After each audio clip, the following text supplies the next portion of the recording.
விஷயம் உங்களுக்கு தெளிவா புரிஞ்சிருக்கும். ஒரு மாணவியா இருக்கும் போது, ஒரு பெண்ணா சமுதாயத்துல வரும்போது எந்தெந்த கஷ்டங்களை ஃபேஸ் பண்றாங்க, அவங்க பிரைவசியா இருக்கிற டைப்ல கூட எப்படி அதை மாத்துறாங்க அப்படிங்கிறது உங்களுக்கு புரிஞ்சிருக்கும்.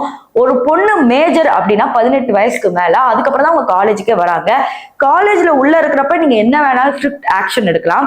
பட் காலேஜ்ல இருந்து ஒன் ஸ்டெப் அவுட் ஆனதுக்கு அப்புறம் இதுக்கும் காலேஜுக்கும் சம்பந்தமே இல்லை அப்படிங்கிறது கல்லூரியில இருக்கிற ஆசிரியர்கள் நல்லாவே புரிஞ்சுக்கணும். இதுல இன்னொரு மேட்டர் என்னன்னு பாத்தீங்கன்னா, குடியரசு தினம் இன்னைக்கு காலையில ஃபுல் அண்ட் ஃபுல் பாத்தீங்கன்னா இந்த ஊர்வன வண்டிகள் வந்துச்சு பாத்தீங்களா, அதுல வந்து Stalin photo, Karunanidhi photo, Udhayanidhi photo, so இவங்களோட போட்டோவே வருது. ஆனா ஜெயலலிதா பீரியட்ல இருக்கும்போது ஜெயலலிதா அம்மா அவர்களுடைய போட்டோ மட்டும் தான் இருக்கும், வேற எதுவுமே ஒட்டவே மாட்டாங்க. குடும்ப அரசியல மட்டுமே மும்முரமா பண்ற இந்த ஆட்சியில இவ்வளவு கஷ்டங்கள் நடக்குமா பார்க்கவா செய்வாங்க. இங்க சிவகாசியோட எம்எல்ஏ யாருன்னு பாத்தீங்கன்னா அசோக் அப்படின்ற இவர் தான்.